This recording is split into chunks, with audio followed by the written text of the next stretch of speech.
What's up guys, my name is Imran and this is SHAIKHOPEDIA. Welcome to my channel. Let's talk about road trips. Why will you do it and how will you do it? Let's start with answering the why.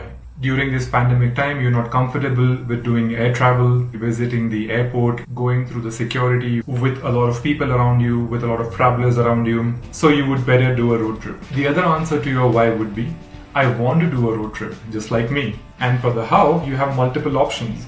You can do a road trip in a fast sedan, you can do a road trip with your family in a big SUV, or you could also choose to do a road trip in electric cars. I have done multiple road trips in the last 16 to 18 months, and I would like to share my observation and my experiences with you all.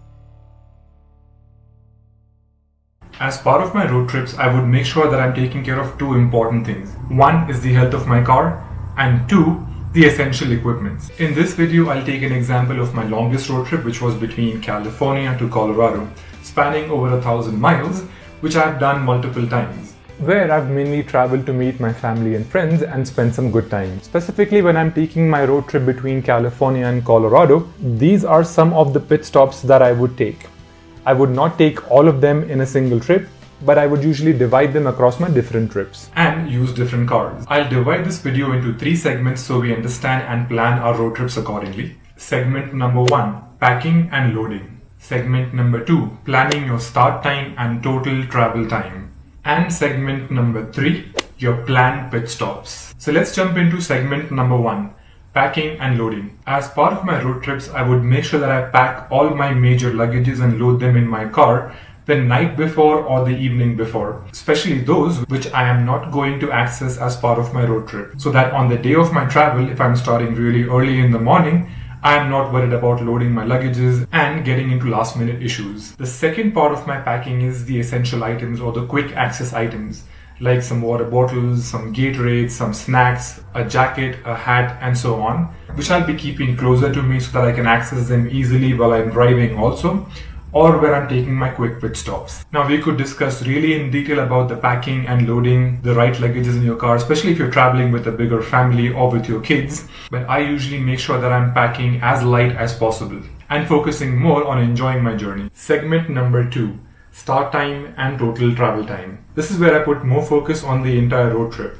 planning my start time and the total travel time. The start time would be absolutely necessary so that I can avoid the city traffic when I'm moving out of my home location and also reaching my final destination. As part of my start time, I also try and make sure that I take care of a couple of things the day before. Number 1, the air pressure in all 4 tires of my car. Number 2, check all the fluid levels like the brake fluid, the windshield wiper fluid. There are still many more checks that you can get done at your local service station, like checking the spark plugs, the charge on your battery, especially in cases of road trips where you are going to drive a few thousand miles. At the same time, the total travel time is also important because I need to plan my pit stops. The planning for my total travel time is pretty simple and straightforward. I just make sure that I'm starting on a specific date and time, and I would like to reach my final destination at a specific date and time. And between these 2 different spots, I can have different pit stops and also take a detour. Now let's move into segment 3, your planned pit stops. Now for me, I specifically plan my pit stops as hard pit stops and soft pit stops. My soft pit stops are basically the ones where I have to take a break or need to stop at a gas station. Now, depending on which car you are using, your pit stops can increase or decrease. For example, whenever I'm using a bigger SUV and traveling with my family and a lot of luggage, I know that the number of gas station pit stops would be a little more compared to using a fuel efficient sedan. But at the same time, if you're using one of these electric vehicles, then your pit stops would actually require you to take a slight detour. For example, if you're using a Tesla, like most people do these days, you have a lot of Tesla power stations across different states in the US. These power stations having superchargers basically take much less time compared to the standard electric chargers, but then you still have to wait for 45 minutes to an hour to make sure that your cars are fully charged. This therefore increases your total travel time, or if you plan it well, then you can actually take your car charging pit stops as part of your lunch or dinner breaks, which comes into my hard pit stops. My hard pit stops are basically any pit stops where I'm taking more than an hour's break, like taking meals, lunch breaks, dinner breaks, or even taking a slight detour so that I can explore something more interesting on the way. When I'm traveling between California and Colorado, there are quite a few places where you can actually take a slight detour, spend an overnight, and explore those areas.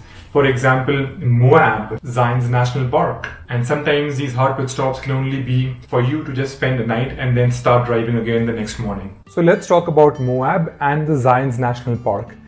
These are two different pit stops for which you would have to take a slight detour, but at the same time have an amazing experience. Since I've driven between California and Colorado quite a few times, I usually tend to start my trip very early in the morning and finish the total duration within 20 hours, taking my soft pit stops. But in cases where I've started my journey later in the day, then I would make sure to take a hard pit stop and spending a night somewhere in the middle of my entire route, which would be somewhere around in Utah. My specific or my favorite place would be Green River Road. Green River Road basically has a lot of small boutique hotels, and these hotels either have good restaurants inside the hotels or actually stay in a vicinity of good restaurants around them.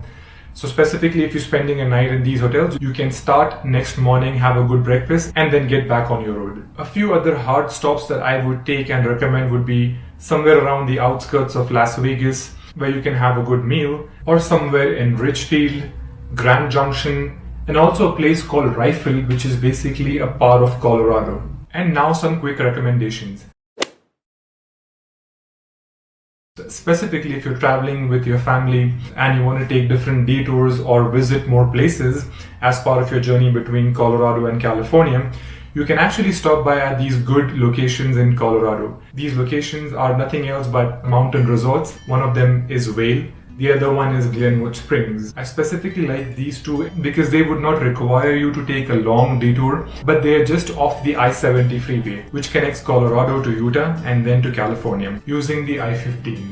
Now some quick tips within segment 3, which is planned pit stops during COVID-19. And this you could do by choosing the right time and the right places. What I mean by choosing the right time is if you're planning to stop for breakfast or lunch or dinner, do not take those specific breaks during the peak hours. I would avoid taking a breakfast break around 9 a.m. Instead, I would drive most part of my night and then take a break at 6:30 or 7 a.m. where you can find a lot of these restaurants like Denny's and many more across the highways. And the same thing applies for your lunch and dinner. Try avoiding going for lunch or taking a lunch break and stopping your car at these different restaurants where you would find a lot of people actually waiting in line and standing very close to each other. Highways usually tend to have those different restaurants in the same area, thereby making it difficult for you to actually have a place which has lesser crowd. So the best way to avoid that crowd is to go at a time which is not really the peak hours. Another important tip for my segment 2 and segment 3 is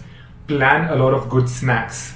These essential and good snacks will help you avoid stopping at these restaurants during the peak hours. And you can continue driving till you reach a good spot. Now, this is the practice that I have been following during all these COVID days and months to avoid all the possible contacts and specifically avoiding larger crowds. But as a best practice, I would still continue doing this because this will help me save time even during my non-COVID road trips. Because going to a restaurant off the highway during non-peak hours means you would get quicker delivery, faster service, and that helps you get back on the road and continue with your road trip. But hopefully as things get better and things get back to normal, we can continue taking these specific precautions and even more if you know. Now let's talk about some essential items that you can carry, some essential things that you can plan and prepare for the unforeseen. For example, I would always carry an air pump to maintain the tire pressure in case something happens. And since I take hard pit stops in rest areas, I make sure I'm carrying my toothbrush, my mouthwashes, sanitizing sprays, sanitizing wipes, and a few extra water bottles.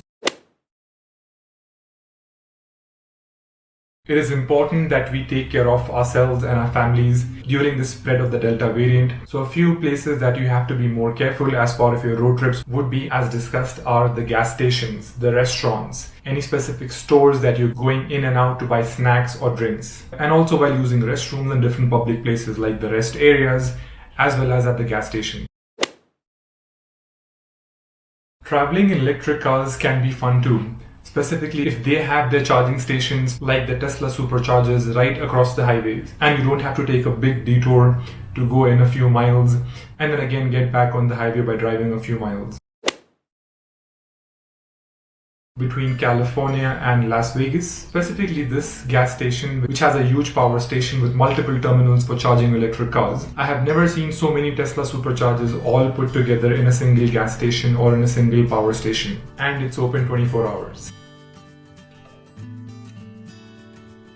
As part of your how to do a road trip, it's also important to know that which car would you be using. Is it your personal car? Are you going to rent a car? Or you would be using an RV. But whatever car you choose, a sedan, an SUV, an RV, whatever routes and detours you decide to take, just make sure you are taking the necessary precautions and at the same time enjoying the journey. Thank you for watching my video till the end. If you think my video was helpful, then don't forget to like this video and also subscribe to my channel. Until then, stay safe and stay well.